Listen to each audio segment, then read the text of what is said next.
आदिवासी जंगल रखवाला रे, आदिकालसी जंगल में रह गया आदिवासी जंगल रखवाला रे।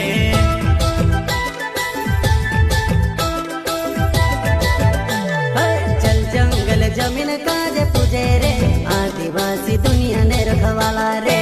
बाप देव खतरी काज पूजे रे, आदिवासी सबसे निराला रे।